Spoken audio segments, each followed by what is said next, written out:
Assalamualaikum warahmatullahi wabarakatuh. Perkenalkan, nama saya Kausar Alafin, dari jurusan Bahasa dan Sastra Arab UIN Sultan Maulana Hasanuddin Banten.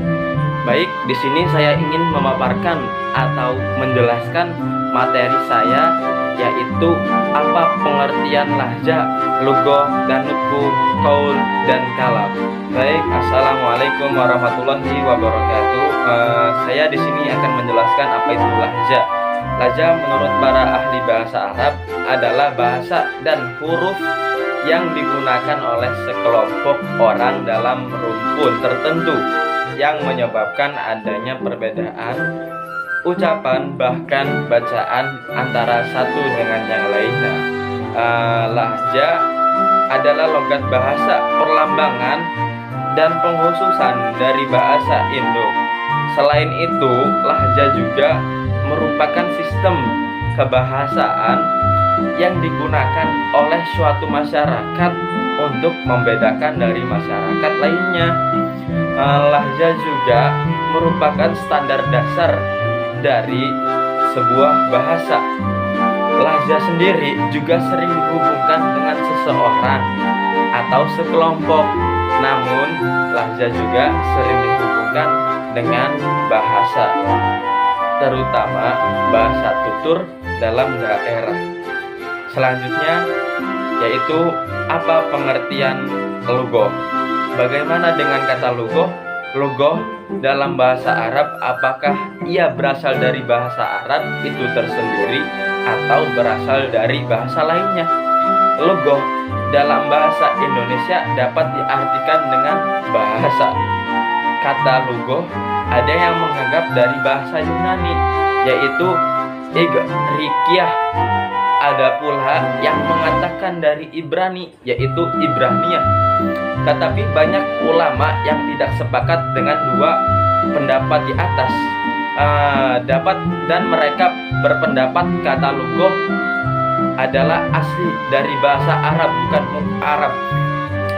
Meneliti asal kata lughah tidak cukup melihat dari istiqoqnya saja, tetapi harus dilihat dari pola flektif dan kedekatan artinya. Beberapa ulama berpendapat ia berasal dari kata Allah yang bermakna itu epitolis, yaitu tulang rawan yang terletak di belakang lidah dan terletak di depan laring.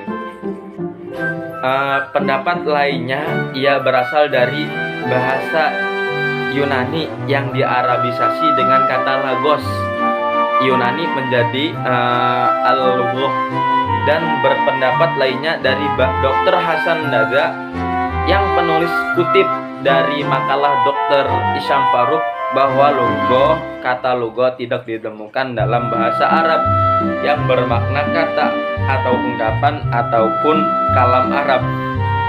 Yang selama ini beredar bahwa ia berasal dari kata lago atau al-goloyu yang bermakna sia-sia atau membatalkan dan tidak berguna, dan ia bersependapat bahwa lughah berasal dari kata lagos yang dari makna asalnya adalah kalimat, kata ataupun kalam dan ucapan. Selanjutnya yaitu apa pengertian nutqu.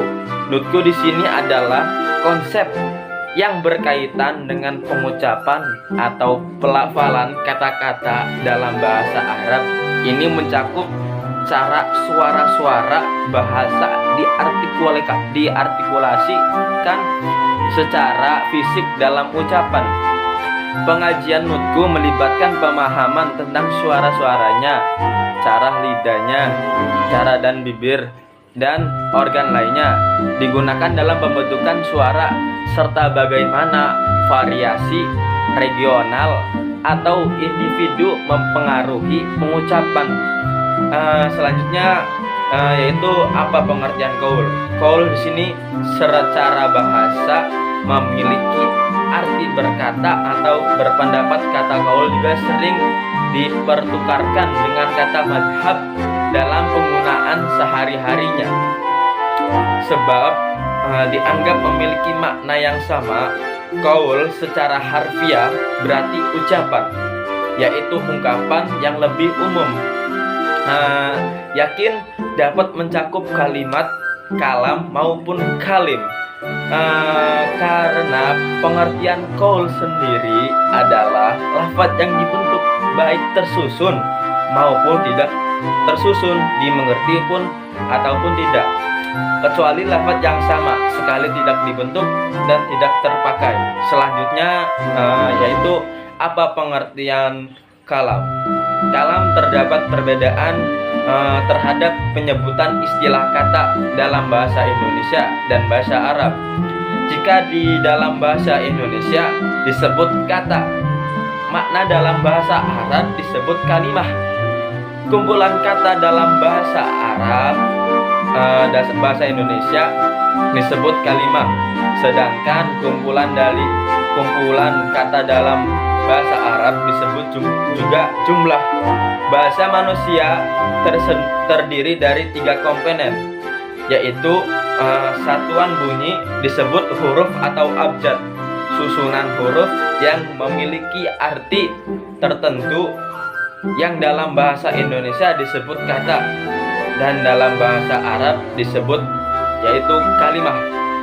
Yang terakhir yaitu rangkaian kata yang mengandung pikiran yang lengkap, yang dalam bahasa Indonesia disebut kalimah dan dalam bahasa Arab juga disebut dengan jumlah.